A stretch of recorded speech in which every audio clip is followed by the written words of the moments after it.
like 100%.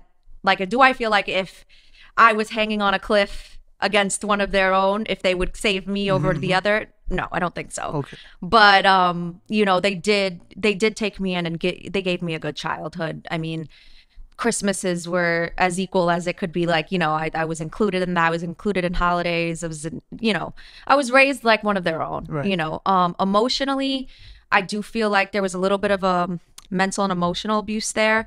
Do I feel like it was deliberate, or do I feel like they were trying to be malicious towards me? No, I just feel like they were also young too. You know, it's a perspective thing. We didn't connect fully because, I mean, I knew who my parents were, you know, and I'm sure it was rough for them, you know, having to experience, you know, an older child, knowing who their parents are. Like, I'm sure, you know, when you adopt a child, you want your adopted child to see you as mom or dad, you know, you want them to say, hey, mom, you know, but that wasn't the case for me. Like, I called them by their first name because, like, I just knew who my parents were, you know? So, you know, I see both perspectives. But yeah, they did take me in as their own. I do recognize that there are kids who go through group homes or have to really bounce around through different families. Like, some, you know, some of them experience unfortunate, you know, child abuse and child sexual abuse even within, you know, their foster parents. And thankfully, I didn't have that experience, so I got really lucky. Yeah. Yeah, that's rough. So you're in Brooklyn this whole time? So Brooklyn, when I was young, after I was adopted, I was in Brooklyn. Before that, I actually lived in Astoria. So technically, I should say I'm from Astoria, Queens. You're not representing Queens? But the thing is, I lived everywhere. So it's hard to just say, like, I'm from here, I'm from there. Majority of my life, I can say Astoria was my beginnings, Brooklyn was my teen, and then Bronx, like uptown, was just like my young adult years. So pure New Yorker. Yo, the Bronx, man. Little ratchet. So wait, you brought apple juice? Oh, yeah, what? Like, you don't carry around juice boxes? No, man, but that's interesting. I've never seen that. You always like apple juice? Is that your thing? Well, no, this one's fruit punch, but yeah, I'm an apple juice drinker. Yeah, I love little healthy juices. skin. Like, you have healthy Really? skin. Yeah. I don't even, You don't think so? I don't drink water. What? At all. Like, I'm sipping water now. Like, I have to be in the mood I take for that it. back. But like, I actually don't drink enough water. Really? I should. Yeah. If you drank water, I mean, your skin looks healthy, so it's working. By the grace of God. But Is it the apple juice?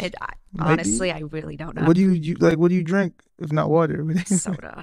No way. A lot of Coke. I'm Really? a Coke addict. Yeah? Soda. Yeah, The yeah. soda, not the drug. I'm severely addicted to soda. Really? Like, I really love soda.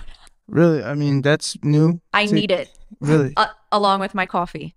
And then with coffee, I like to wash it down with like a little bit of mad water. caffeine. I know it's OD. Like, You're gonna get I hope I don't. stoned. She's gonna be like, you know what? Like, Tipsy. it's probably, God forbid, but it's probably gonna take for that to happen in order for me to like fucking grab a drink of water. But Really? Nah, talking to us, man, we gonna have you drinking water. Yeah, yeah. you I will, mean, because this is a start, right? Yeah, I mean, it's a start, guys. All right, so I have a question because we know that you are a professional tanner and a professional like Spray lash. tan artist. Yeah, And lash artist. Yeah, it's specifically artists, and you also teach other women how to do that. Yeah. So what made you get into that business, and tell us a bit about that? So I was always into like beauty, like I like the salon world. Like, I was always curious about it from a young age, from like when I was like 8 years old, that I remember my real mother getting like highlights and getting her hair dyed, and that like always like fascinated me. And I got my first job when I was my second job when I was 15, and I was working in a hair salon, and I got an assistant position. I was like sweeping up hair and like shampooing clients and like doing that sort of thing, like hair salon things. But I, you know, got to meet some pretty cool people, like just actors, like when I was younger, like from shows that I liked. Like, have you watched Sabrina the Teenage Witch? Yeah. Like, so do you remember Aunt Zelda? Yes. She walked into the salon. What? And I was 15 years old. I was starstruck. I was just like, you're Aunt Zelda. Like, I grew up on that show. So like, it's really cool. But And that you was brought it back, Sabrina. Sabrina. That's Like crazy.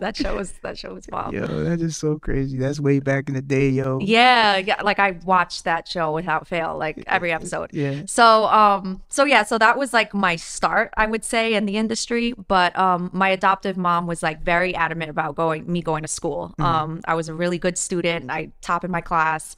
I was on set to go to a very good college, and she was just like, I got this job when I was 15, so I was in high school. And it was an after school job. I was working in the salon, could stay open till like 8 o'clock. And then sometimes you don't leave till like 9 if you have to clean up. So at that time, my mom was like, yeah, you're 15 years old. It's 9 o'clock. Like Be you need to be home home. already, And then you have to do homework. Like then you have to go to bed. Like I had a bedtime till I was like 17 years old. Well, Yeah, I had a bedtime. Enforced by Enforced who? by my adoptive parents are very strict. Like since you were asking about my life, they were very strict on me.